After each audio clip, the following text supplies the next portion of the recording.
All right, I hereby call the special meeting of August 27th, 2024 to order. Will the clerk please call the roll? Mayor Beck. Here? Vice Mayor Edwards. Here. Mayor Pro Tem Crawford. Here. Councilmember Finn. Here. Councilmember Platena. Councilmember Dunn. Here. Councilmember Shaker. All right. You have a quorum. Thank you. Sorry, I should have waited for you. I apologize. Do I have our only item on the agenda for this part is to call for executive session. Do I have a motion to enter into executive session? So moved. Second. I have a first and a second. Please vote. And it is 5-0. Get it? 5-0? I'm just kidding. All right. All right. So we will enter executive session.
To address an issue that is on the agenda, or if you would like to speak to the council regarding a non-agenda item, please complete a speaker request form, which can be found in the front lobby of the Peoria City Council chambers or in the tray to the left of the speaker's podium.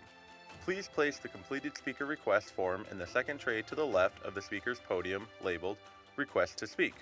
All speakers will have 3 minutes to complete their comments. A countdown clock is easily visible on the left side of the wall behind the City Council dais. Only items listed on the agenda may be addressed by the council. Since items presented as part of a speaker's request have not been listed on the agenda, and due to the requirements of open meeting laws, the council will be unable to respond to items presented as part of the speaker's request. However, please be aware that your comments will be noted. The speaker's name will be called to speak at the appropriate time in the order that the forms were received. Thank you for your interest and participation in the Peoria City Council meeting. Good evening and welcome to Peoria City Council meeting. I hereby call the meeting of August 27th, 2024 to order. Those who are able, please stand for the invocation by Pastor James Roush of Peoria Presbyterian Church. Please remain standing for the Pledge of Allegiance.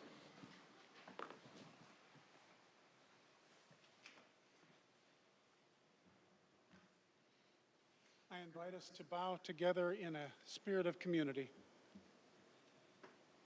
Gracious Creator and Provider, we pause a moment now to offer our gratitude for this opportunity to gather again in civic cooperation to pursue the common good.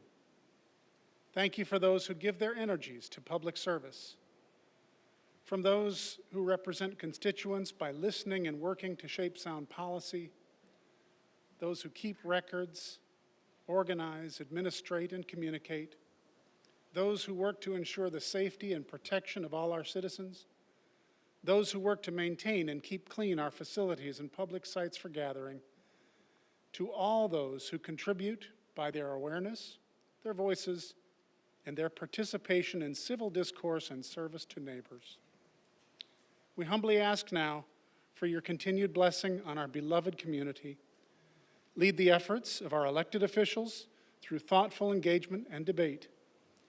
Grant us all a spirit of community and concern for the greater good. We thank you that the city of Peoria, Arizona is greatly blessed with tremendous people and resources, as well as a history which gives us pride. Guide our leaders and the many workers who often toil for us without thanks.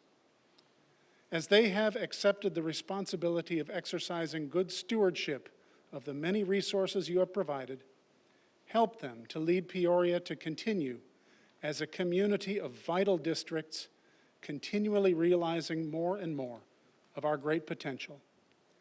May we meet all our challenges with energy, intelligence, imagination, and wisdom, and with deep respect for the personhood and value of every citizen and visitor. May these proceedings and the ongoing work of the many committed people who love this community be granted your blessing now and going forward.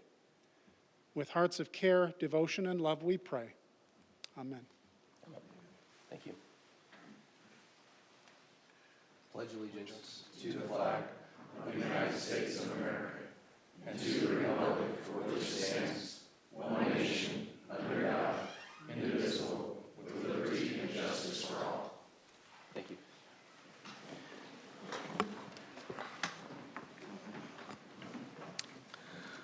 Will the clerk please call the roll? Mayor Beck, Here? Vice Mayor Edwards. Here. Mayor Pro Tem Crawford. Here. Councilmember Finn. Here.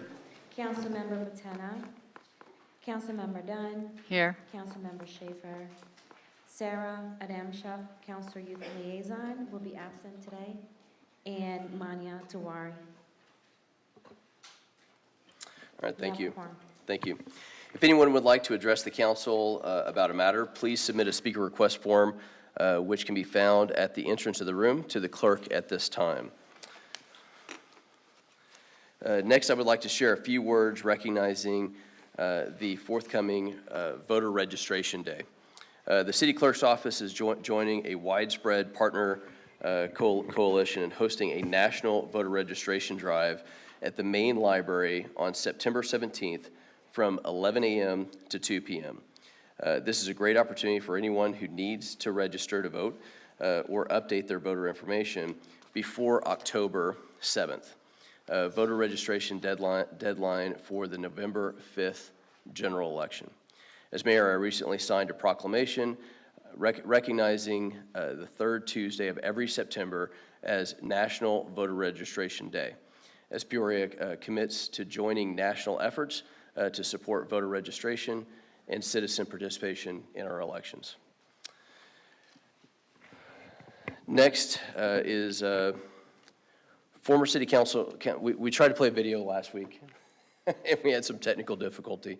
But former city council member Vicki Hunt's memorial was held last Thursday, August 22nd, in downtown Peoria. Tonight we have a video to play in honor for her life, for her years in public service.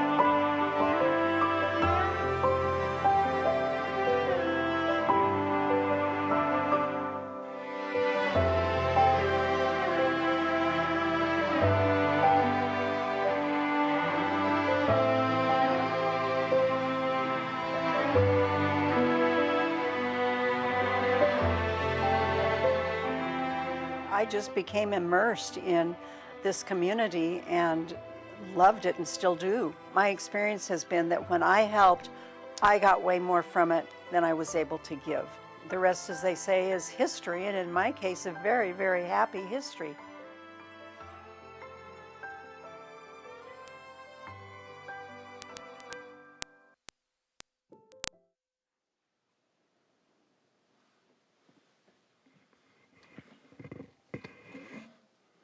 Thank you.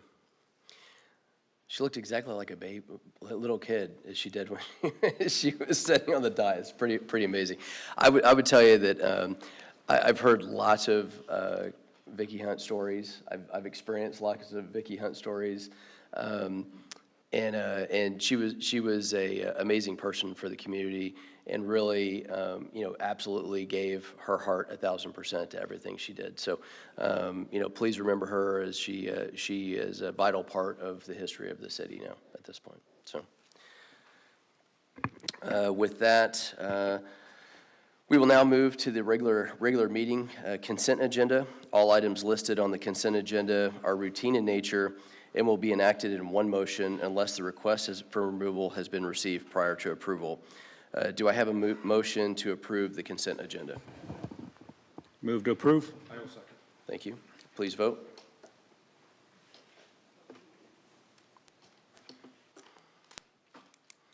And it passes 5-0. Thank you.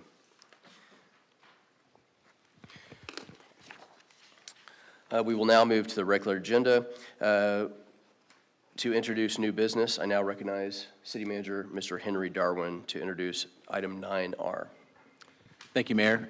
Mayor and Council, agenda item 9R is a potential budget amendment for fiscal year 2024, an expenditure budget overage for the Peoria Sports Complex. We have before us this evening Parks and Recreation Director Chris Calcaterra, who's going to discuss the need for the budgetary amendment due to some unexpected costs, inflationary measures, and it says an investment opportunity, which I think is an interesting way of describing our investment in the Savannah Bananas, but I guess it was an investment opportunity. But Chris is going to explain that more to us. Take it away, Chris. Thank you, City Manager Darwin. Mayor, council members, tonight I have a brief presentation on our budget amendment for FY24 and our sports complex overage. The Sports Complex 2000 Fund is a separate division within the Parks and Recreation Department, and tonight we are addressing the Sports Complex overage for the fiscal year 2024 and the key expense considerations that went along with that year. The Sports Complex has numerous annual events and activities, from city community events, unique destination events, regional and national events, and as a tourism driver for the city during the spring training season and throughout the year with hosting out-of-state tournaments. With all of these events and activities comes the annual responsibility to maintain the sports complex facility.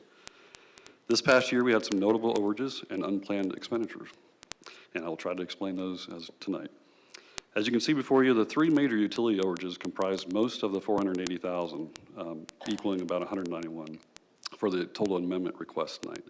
Utilities are part of the annual operations budget where we project consumption uses and applicable rate increases as we try to balance the budget request with both of these elements in mind. As a countermeasure to this overage, the complex team is working on a project to support the building's envelope and total energy consumption by monitoring the building during ramp up and ramp down cycles. For the homeowners, this would be peak and non-peak hours. So when we turn on the entire complex, it creates a ratchet, which is how the power company then bills you for the highest 15 minutes of that month. So by consolidating this and looking at and crunching the numbers, we're going to be learning how to, with APS actually and a third-party partner, learn how to ramp up and ramp down our facilities in a wiser way to save some of our peak and non-peak demands. We also had an unplanned expenditure with a power surge strike that knocked out our primary irrigation pump and our control system for that pump. We did receive assistance from our risk claims coverage as well, and this $57,000 was the complex's share of that risk claim. Also, with this type of facility, we experienced failed AC units from time to time, and in this case, we lost 2 compressors, and the cost to repair those far exceeded the life expectancy of the units, triggering an unplanned replacement cost of $35,000. The complex also experienced 2 underground conduit issues with field lighting and irrigation pipe failures, showing the aging of the facility's infrastructure. And as you can imagine, you don't find these until you find them, meaning an irrigation leak or a light standard doesn't come on. So these are issues that are occurring. You're familiar with the construction projects around the complex over the past year and a half. So these are all items as infrastructure that we have to maintain around the facility. Other miscellaneous line items also incrementally affected our budget over the year. This amount is also, of the $53,000, also a contingency right now as we finalize the financial year-end closeout, and we hold some contingency for unanticipated expenditures that are not already accounted for, mostly in payroll or cleanups from the financial accounting side. One large unplanned investment and event that required expenditures that were unbudgeted at the time because of the timing of the contract negotiations and the process of bringing the 3-day Savannah Banana Tour stop to Peoria at the sports complex. These expenses were attributed to a fee to the promoter, typical in these type of third-party events, and operations costs of those 3 successful banana games. In comparison, the sports complex had a very strong revenue year and several key revenue considerations, but also a few challenges that went along the way. The sports complex revenue for FY24 was targeted at $2.6 million, and we are currently projected to end our fiscal year financials at $4.3 million. Spring training 2024 had a few curveballs thrown at us. We had 26 games total played. Typically, we do play around 30. Each team provides 15 home games. This year, on top of the 26, we had the San Diego Padres that left early as a requirement for Major League Baseball to open their season in Korea. Great international exposure. We did have a lot of international press as Peoria hosting these teams, and Padres were chosen this year to leave. To that extent, the Padres have provided 2 additional games as a makeup games, if you will, for this coming spring training season. I'll explain that in a minute. But on top of that, we also have spring, as you know, is very consolidated. It's between 30 days of February, end of February, and through March. Unfortunately, we had 2 Friday night games that were both rained out. So if we would have had one of those games played, it was a complete sellout, which is a gross of about $600,000 per game. So that would have helped our overall revenues from the $4.3 million, would have equated our previous years.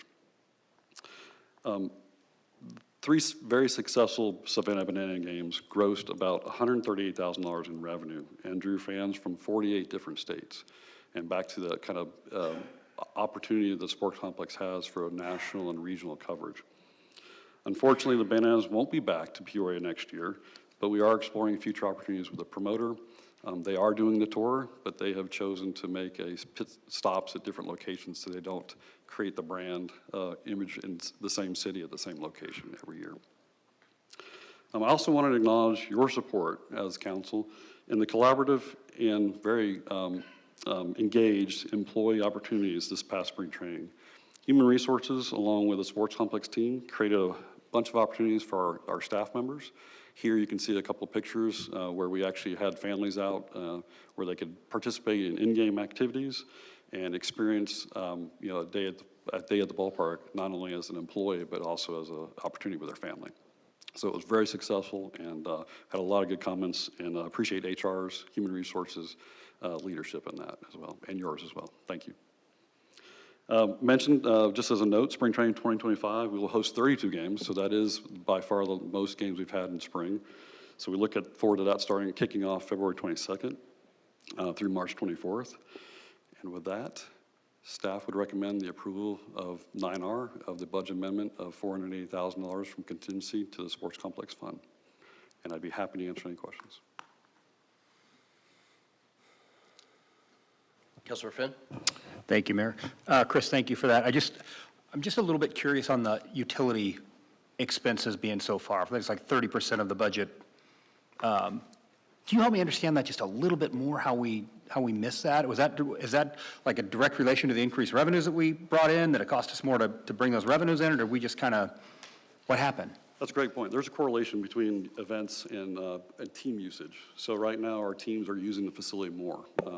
Prior to this past season, they are using year-round facility more so than they have. And a lot of that has to do with the minor league baseball agreement with Major League Baseball.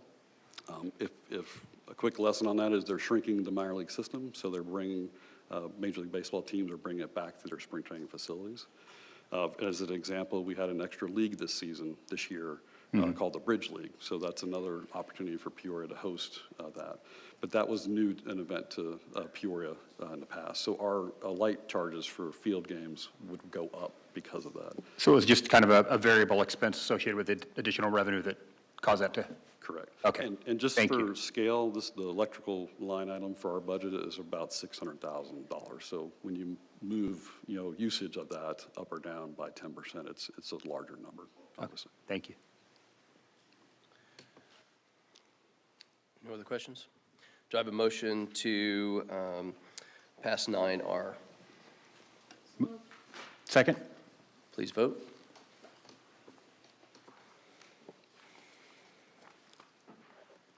And it passes 5-0. Thank you. Thank you. Thank you for your presentation.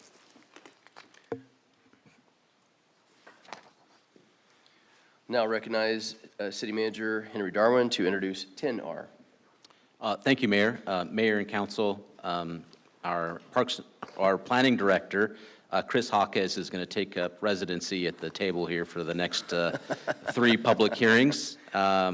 I will introduce him for each separate public hearing, but as a reminder, there's no City Council action for any of these 3 public hearings. But the first one is for an annexation at 73rd Avenue and Thunderbird Road. And it's a proposed annexation of approximately 5.2 acres of privately held land, and Chris is going to give us a little more detail. Thank you, Chris. Thank you, Mr. Darwin, and good evening, Mayor and Council.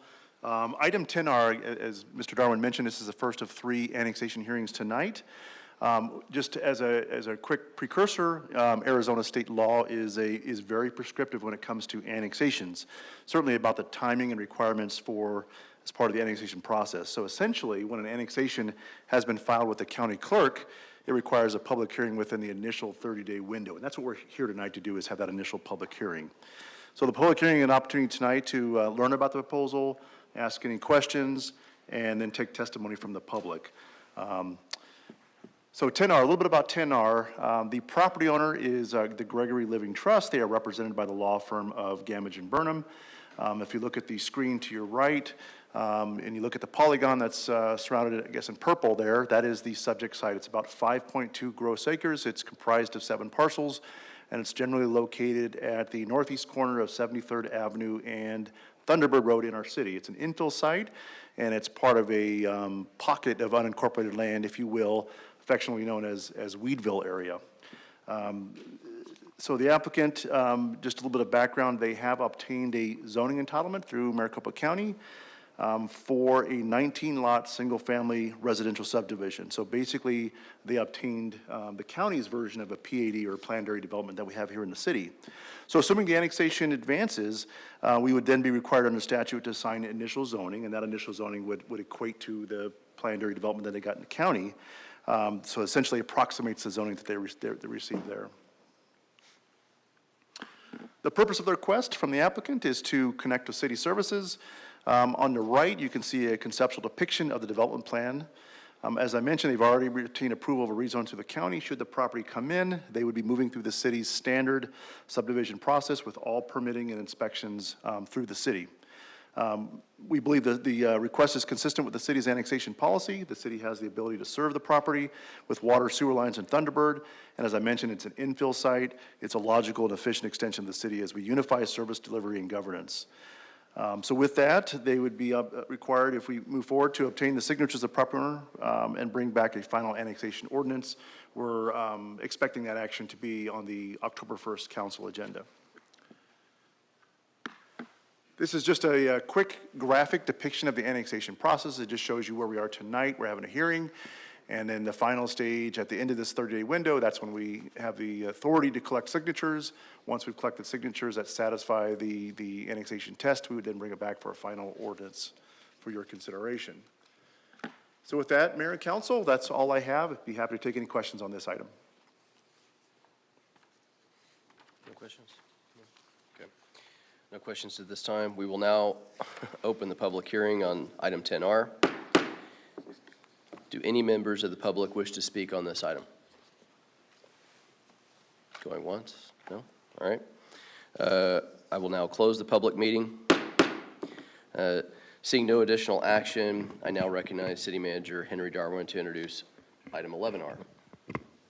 So once again, our Planning Director, Chris Hawkes, is going to talk this time about the proposed annexation of approximately 0.15 acres of privately held land. Once again, no action. Chris, please take it away. Thank you, Mr. Darwin. So same structure as the last item. 11R, this is a public hearing for a proposed annexation of a small strip of land located near 70th and Pinnacle Peak. So I'm sure you can't see it on the screen here, but I'll show you a map where we zoom in a little bit. This is an area, of course, that's comprised of low-density single-family homes, with Pinnacle Peak as the dividing line between Peoria and Glendale. So Glendale is the area shown in purple to the south there. So in this instance, we're talking about a very small strip of land in unincorporated Maricopa County. It's about 40 feet wide and about 6,700 square feet. So the parcel is identified as the blue strip, which you can't see, surrounded by the black box. So again, I'll show you a better map in a second. The purpose of the annexation is to unify both parcels, because they're owned by the same party, within one jurisdiction for lot development purposes. Okay, this map shows a cleaner depiction. Again, this is the Hill residence, surrounded in blue. So we're talking about that 40-foot strip at the bottom of that graphic there. In fact, when this annexation was brought to my attention, I didn't even realize that we had a strip of county land that divided Pinnacle Peak Road and the city. So I certainly understand the applicant's pursuit in trying to unify his property within one jurisdiction. So that's the purpose of that. Again, we're looking to bring this action back October 1st for final consideration. And like I showed in the last item, this is where we are in the annexation process with final action on October 1st. Mayor and Council, with that, I'd be happy to take any questions on this item. Nothing. Okay. Thank you. Sorry about all the gavels tonight, folks. I will now open the public hearing on item 11R. Does anybody in the public wish to speak on this item? Going once, going twice. All right, I will now close the public hearing. Seeing no additional action, I now recognize City Manager Henry Darwin to introduce 12R. Thank you, Mayor. Mayor and Council, This is the final public hearing of the evening. This is for the North Peoria Gateway. Once again, we have Planning Director Chris Hawkes is going to give us a short presentation regarding the public hearing on the annexation, proposed annexation of approximately 458 acres of state land as part of a larger zoning entitlement of 1,621 acres known as the North Peoria Gateway. Once again, there's no council action needed at this time. Chris, please. Thank you, Mr. Darwin, members of the mayor and council. Much more meatier item, so I'll provide a few extra slides here for some context. Item 12R, this is a highly anticipated and strategic annexation pertaining to approximately 458 acres of state land in the northwest part of our city. So the annexation area is on the screen. It's identified in red. It's centered along the Loop 303 near the Happy Valley Vistancia Boulevard intersection.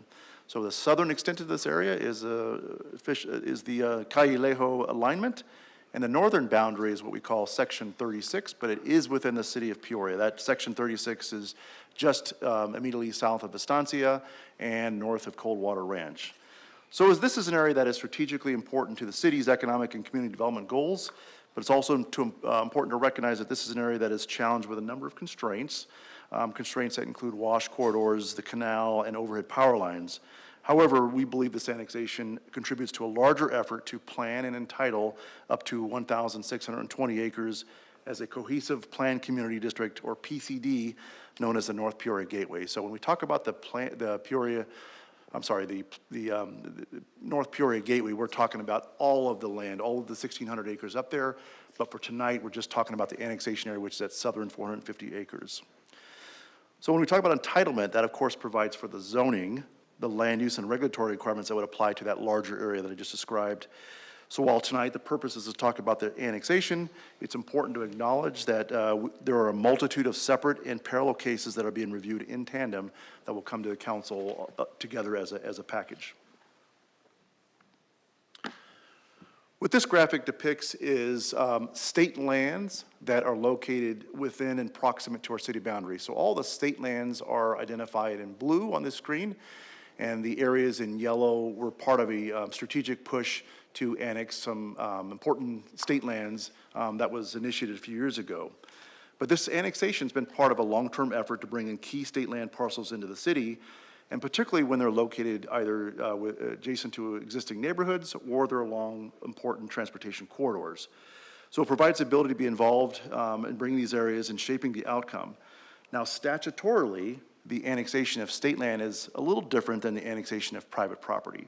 So as a prerequisite, when we go into these discussions, it does require the authorization of the state land commissioner and the state selection board. The state selection board happens to be the governor, the attorney general, and the treasurer. So you have to have an application in, and you have to get on the calendar for the state selection board. They don't meet all too often, by the way.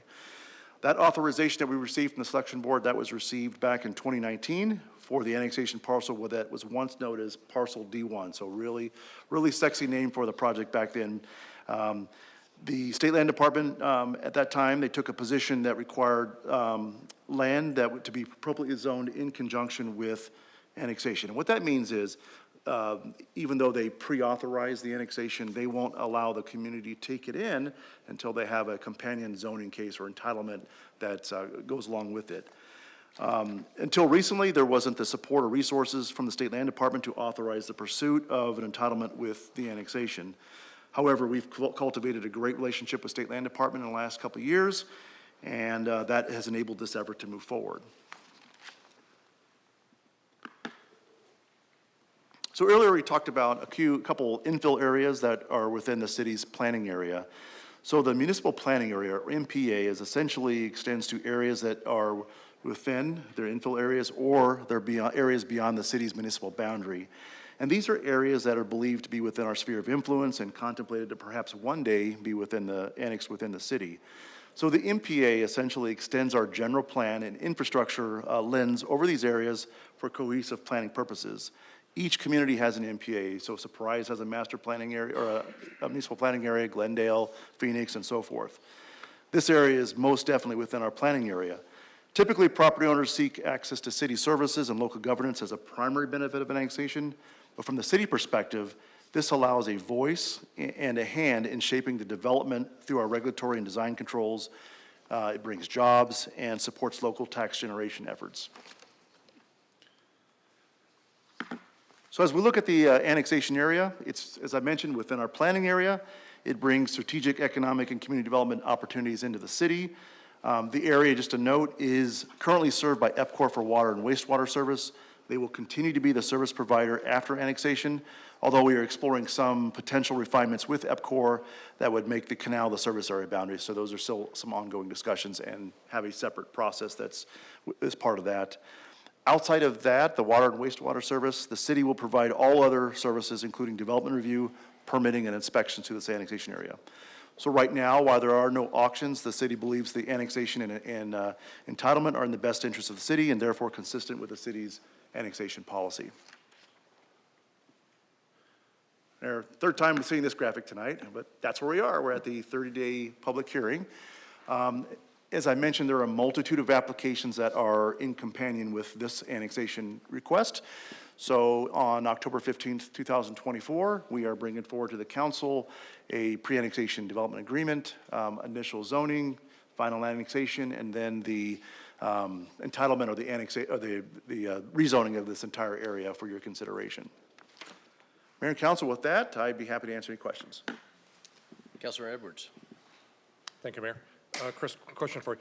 Can you tell us why the annexation and the general plan change and the rezone, for that matter, is important for Peoria? Mr. Mayor, Councilmember Edwards, great question, fantastic question. So it's important. So what we're doing as part of the general plan effort is we've introduced state land planning categories, and all they do is they relate to a unit of geography. In this case, they relate to the North Peoria Gateway, and what it does is it commits to doing a master plan, which is what we're doing right now, so that we have a set of cohesive regulatory and design standards that would apply to that area, so we understand and have shape in guiding the outcome. The alternative is, certainly if we were not to annex this area, parcels could be auctioned off. A developer could come in and decide to do a rezone effort. One area that's subject to rezone may not necessarily relate to another area, and you get this disjointed land use puzzle there. And we're trying to avoid that. We're trying to make sure that, got this little fly here, sorry. We want to make sure that development that happens in this area is cohesive and there's a relationship and transition from other existing land uses within the city.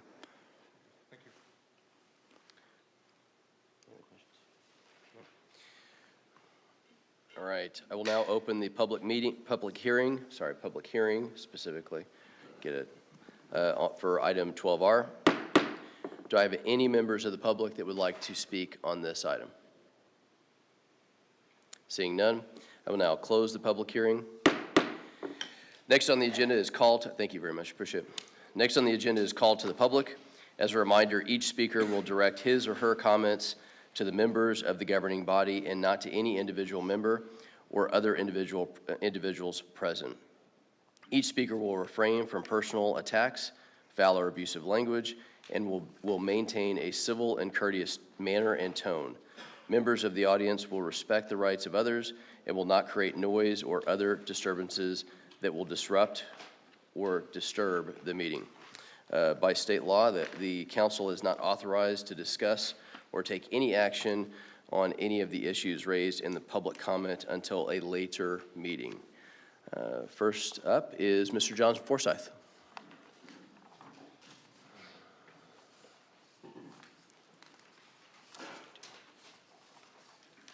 Good evening, elected members of the people.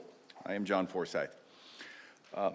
Law professors across Arizona are going crazy on this, so I just want to mention 3 outcomes that City of Peoria can learn from the recent surprise City Council meeting that went haywire. 1, City of Surprise and Mayor Hall were incorrect in stopping the speaker. 2, it is absolutely the responsibility of the speaker to understand 3 things: freedom of speech, peaceful assembly, and the right to petition government for the redress of grievances. And also, there is a time, place, and manner for arguing with our government.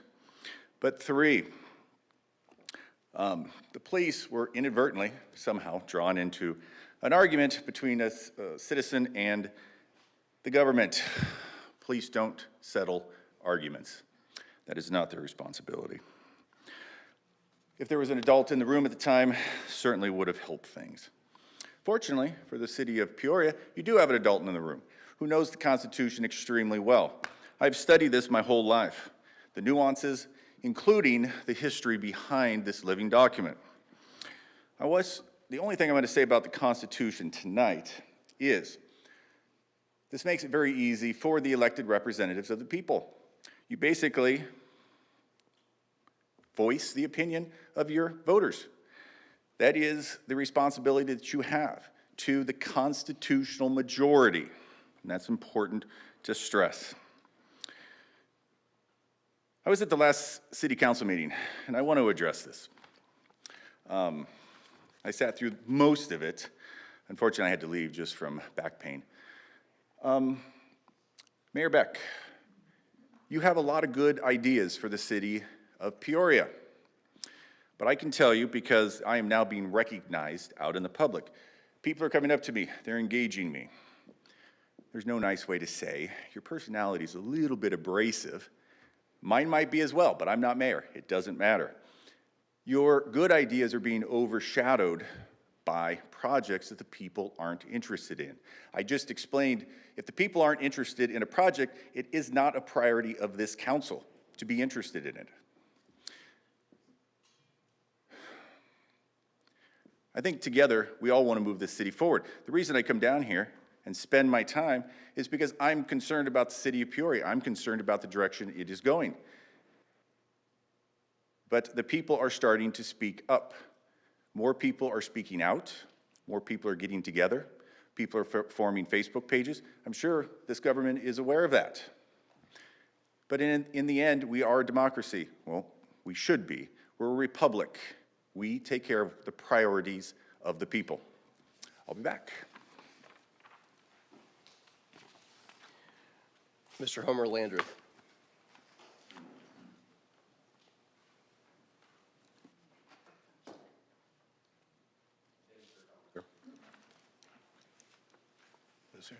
I've got one thing to take care of. My son and his wife had a very good relationship with Vicki Hunt. And when they found out that I was going to talk air, they wanted me to express condolences to everyone who will greatly miss Miss Hunt. I'm here because I'm hugely concerned about the recent admission from the contractor doing the study on the airport. We're deep into the study, and he's now admitted that he's not an expert on airspace. That's scary. He's also suggested that we find somebody else. And I'm Homer Landreth. I'm a rated pilot. I'm an instructor pilot. I've got about 5,000 hours of flying time, and I've been flying in this area for about 30 years. And it's a very congested area, and I think it's quite a hazard that we're talking about locating an airport somewhere, and the person who's telling us that it's okay to locate one there or somewhere else confesses that one of the major things that affect the location of an airport is the airborne congestion, or all of the other airplanes in the area. Now here's the thing, I can leave this for you if you want.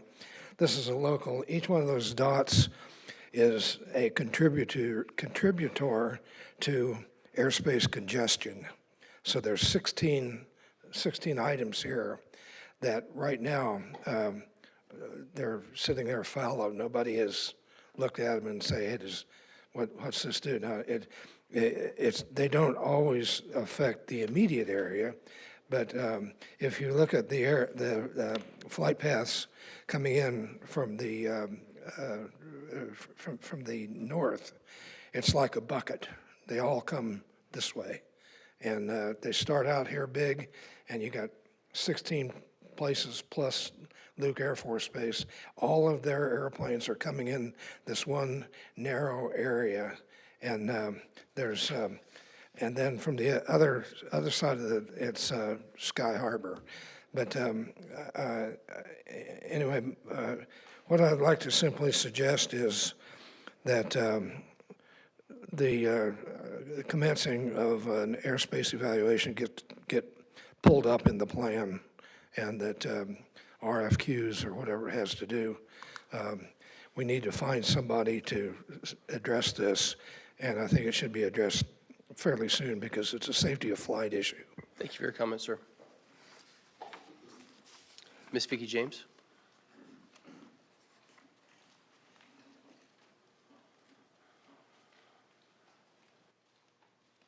Mayor, Council, good evening. I'm Vicki James. I'm a Peoria resident. Some of you may have heard me speak a few years ago about the grocery stores in South Peoria. With the Kroger-Safeway merger on the line, Safeway at 107th and Olive is scheduled to be shut down. South of the railroad tracks, that leaves one grocery store at 91st Avenue and Olive. West of the 101, that leaves no grocery store south of the railroad tracks. So those of us that live in that small area are going to be looking for grocery stores. I personally use the one in Sun City because there's no city sales tax. Pennies add up, especially with the economy that we have. But I really hope, Mayor and Council, you guys get together maybe with economic development or something. We have all these apartment complexes going in South Peoria because we needed people to fill the seats for the restaurants that we want. But where are they going to go grocery shop? Who wants to drive north of Grand anyway? I mean, in all reality, in the eastern side of South Peoria, most people go to Glendale. Well, if I've got to go to Glendale to go grocery shopping and Home Depot's right there, why should I go to the Home Depot in Peoria? And I know it doesn't sound like much when it's just one person speaking, but when it's a lot of people that are doing that, it starts to impact. And I would like to see just more grocery stores, a bigger diversity in South Peoria. Thank you. Thank you for your comment, ma'am.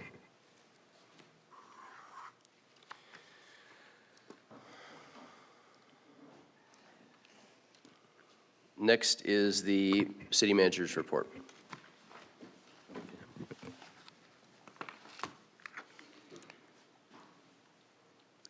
Thank you, Mayor. Mayor and Council, I just have a few things to discuss this evening, or report out on this evening. The first demonstrates our commitment to community involvement. During the 2024 Arizona Law Enforcement Torch Run State Conference, our Deputy Chief Doug Steele was presented with the 2024 Hall of Fame Award. So the Arizona LETR, the Law Enforcement Torch Run, it has raised over $1.2 million for the Special Olympic athletes in the last year, as I said, allowing them to participate in sports. The Peoria Police Department was recognized as being in a top 20 fundraising agency for 2023. Throughout the last year, our department has raised approximately $19,500 for this organization.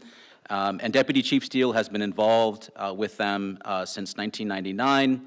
He's been instrumental in building relationships between officers and athletes throughout his involvement with this organization. And I just wanted to thank Doug. I don't think Doug's here this evening. Wanted to thank Doug for representing us well. Also, to report out some great news about public safety. Pleased to announce that on Friday, August 16th, the Peoria Fire and Medical Department graduated 15 new recruits. I want to wish my congratulations to all of them. And we're very fortunate there are so many of them that I am not going to go through each and every name this evening, but they all will be an important part of the Peoria family as they join us. Want to talk about a few ribbon cuttings and then to solicit some feedback from the community regarding new retail in Peoria. On July 10th, we formally celebrated the opening of a new Dutch Brothers. It's the third in Peoria. It's a drive-through near Olive and 91st Avenue in South Peoria. Vice Mayor John Edwards and Councilmember Bill Patena joined the store's team in the blue ribbon cutting. Also want to announce another ribbon cutting. We're excited to welcome Genesis of Peoria to our auto district. On August 13th, Larry H. Miller Genesis of Peoria celebrated the grand opening of their brand-new state-of-the-art facility on 84th Avenue, just north of Bell. For those of you who aren't aware, Genesis is Hyundai's luxury vehicle division. Welcome to Peoria. And then just want to remind the public that we continue to grow in the Four Corners area. On the screen there are several new retail opportunities at the Four Corners, including Raising Cane's, Over Easy, Tropical Smoothie Cafe, Handel's Ice Cream, and some new health and fitness services, Vision Works, Reform Pilates, European Wax Center, Restore Hyper Wellness, and OHM Fitness, and more are on the way. But lastly, want to remind the public that we want to hear from our residents about the retail businesses they'd like to see in Peoria. We have an online survey that's ongoing. It's going to be live until September 15th, and we'd love for everyone's feedback. So merely going to www.peoriaed.com and selecting the Learn More button, and we'd love to hear from everyone. And with that, Mayor, that's my report for this evening. Can you go back a couple slides? I can. Right there. Oh, you have control of it? No, This one? that one. Yeah. So to point out, just so everybody understands, I'm spending a lot of money at Cane's because my kids, having 6 kids, they love Cane's. It's kind of ridiculous. But just to point out, if you're going to go to Handel's, which you have, if you have not, it's very dangerous.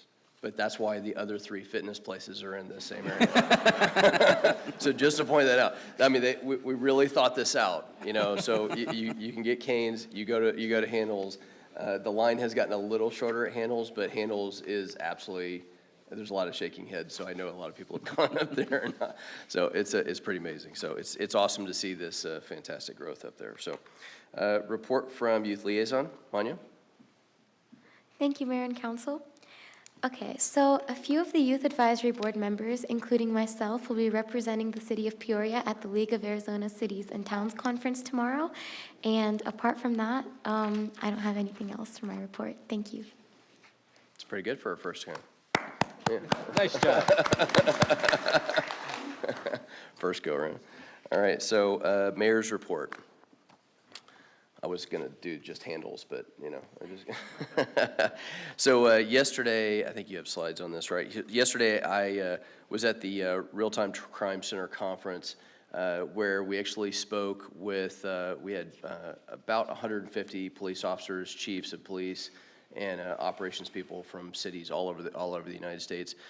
There's approximately 750 police officers and city officials from all over the United States at this conference right now. This is the 3rd year of this conference. It's extremely important because this is one of the aspects, one of the layers, multiple layers of future of policing in the way that we're able to put assets into an area. I was joined by the Vice Mayor of Washington, D.C., which spoke about some of the amazing benefits and things that they have done in Washington. I can attest to that. I was there 2 weeks ago at another conference with the women in law enforcement. We had 2,500 female federal agents there, and every single person that came into D.C. from all over the country talked about how D.C. literally has been transformed in a big way, and the Vice Mayor of Washington is a big part of that. But their Real-Time Crime Center is the first layer of how they've allowed or been able to accomplish a lot of these tasks. Been able to find crime, reduce violent crime in the city of Washington, D.C., our nation's capital, by literally, I think it's like 42%, it's 41%, 42%, something like that, pretty significant. Utilizing their camera system and being able to put assets whether it's fire or police, into an area to be able to not only capture criminals that are in the process of things, but be able to cut down on homelessness and things like that, because they're able to move a lot of pieces of the puzzle that way. We also had a sheriff's deputy, or a sheriff from Jacksonville, Florida, and we had Mark Lamb, the sheriff from Pinal County, as well as a state senator from Florida, who bragged about his $116 billion budget. I tried to get grants for the city of Peoria from Florida, but he said no. So, they all have different aspects, whether it is a sheriff focused on the border, a sheriff focused on Jacksonville, which is one of the major cities of Florida, obviously, and looking at how they're utilizing all these tools in different layers. It's very interesting to be able to see what we're bringing forth. Our real-time crime center will launch here fairly soon, and again, it will add one layer of the overall offense and defensive tool for us in policing and emergency management here in the city. Secondly, I just think that this is kind of a funny, like I feel like people are going to start giving you guys dollar bills or something like that. So Peoria's Tip a Cop is August 28th at 2 p.m. To 4 p.m. Arrowhead Fountain Center. This is donations specifically for Special Olympics. The city manager mentioned Doug Steele in this. I've known Doug literally since 2000. Doug's or Commander Steele, I guess I should say it correctly, but Deputy Chief Steele, I've literally seen him focus on how he's poured his life and soul into the Special Olympics. This is something that has been a major passion of his. I've seen him work businesses and try to get donations and do every single thing he can to try to help out the Special Olympics, which impacts the entire state, not just the city of Peoria. He's done an amazing job, but he is a total ambassador for the city of Peoria in the Special Olympics, and people all around the nation know his efforts of what he does here in the city. So he's definitely to be commended. So please, if you want to get to Texas Roadhouse, again, drives tax dollars to the city of Peoria as well, so there's an added benefit. And thirdly, you can have some great barbecue at the same time. So next is the novel ice cream opening. This is a really awesome component here. Some of us are going to go on afterwards. I know everybody wants some ice cream, so I'll buy if you guys want to. Not everybody, but I'll buy. Up here. Let me rephrase that. Hell, I'll buy. If anybody wants to go, I'll buy. Right from this room. Let me press with that. Anybody on the screen, if you show up, it's not my part. But that's going to get expensive really fast here. We just bought an extra trailer.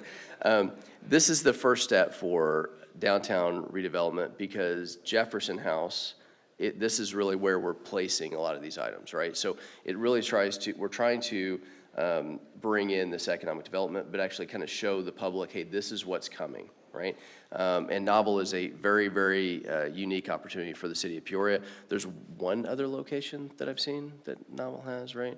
So this is a really, really awesome opportunity. So hope you can join us afterwards, and I hope the public actually starts looking at this, and it's going to be a really amazing thing for the city of Peoria. Lastly, it is again on Vicki Hunt's memorial. Thank you, Mr. Landreth, for mentioning that. It's very important that we actually not only honor people that actually have given their efforts to the city at every single level. We try to talk about that for people. We've lost a few people last year that were on boards and commissions, as an example. People that actually spend their extra time, they spend their spare time because they're trying to make a difference in the city. One of the things that I loved that what Vicki says in this video is that she got more out of it than what she put into it. And you do when you serve others, right? If you are actually serving others from a true level of servitude from that aspect of it, which she did. So to her family, we definitely they have our condolences, but to the city, we hope that they remember her and her efforts. So thank you. And with that, we are adjourned, and we'll see whoever shows up for ice cream.